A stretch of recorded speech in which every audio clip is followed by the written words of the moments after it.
Assalamualaikum warahmatullahi wabarakatuh. Selamat datang di YouTube channel Karimal Arum Safriani. Kembali lagi di segmen Belajar Bersama Pengantar Ilmu Ekonomi. Dan materi hari ini kita akan membahas mengenai siklus ekonomi. Sebelum memasuki lebih jauh, kita mengetahui bahwa perekonomian yang ideal adalah perekonomian yang terus-menerus bertumbuh tanpa 1 tahun atau bahkan 1 triwulan pun mengalami penurunan. Pertumbuhan tersebut disertai stabilitas harga dan kesempatan kerja yang terbuka luas. Neraca perdagangan dan neraca pembayaran pun mengalami surplus yang baik.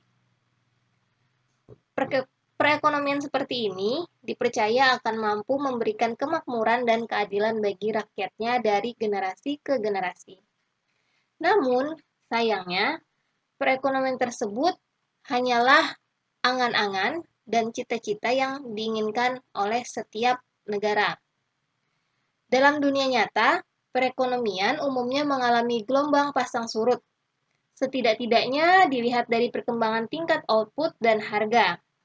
Gelombang naik turun tersebut relatif teratur dan terjadi berulang-ulang dengan rentang waktu atau durasi yang bervariasi. Ada yang berdurasi pendek, yaitu bulanan atau tahunan, berdurasi panjang, belasan tahun, dan berdurasi sangat panjang, yaitu terjadi selama puluhan tahun. Dalam ilmu ekonomi, gerak naik turun tersebut dikenal sebagai siklus ekonomi atau business cycle. Nah, materi ini akan membahas pola gerakan naik turun tersebut, tentang waktunya dan faktor-faktor yang diduga menjadi penyebabnya. Baik, kita langsung memasuki ke materinya. Anatomi siklus ekonomi. Siklus ekonomi digambarkan sebagai gelombang naik turun. Indikator yang biasanya digunakan untuk menganalisa siklus ekonomi adalah pertumbuhan ekonomi atau jumlah output real dan tingkat harga. Anatomi siklus terjadi atas 4 elemen. Yang pertama adalah gerakan menaik, yaitu pemulihan ekonomi yang ditandai dengan gerakan menaik. Gerakan menaik disebut juga sebagai expansion bila terjadi selama minimal 2 triwulan berturut-turut. Jadi terjadi selama 3 bulan berturut-turut sehingga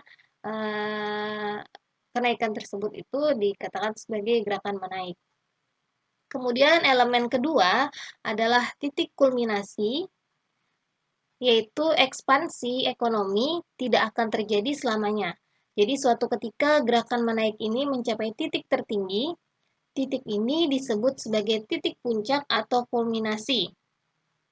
Setelah mencapai titik kulminasi, perekonomian akan mengalami penurunan kembali. Elemen yang ketiga adalah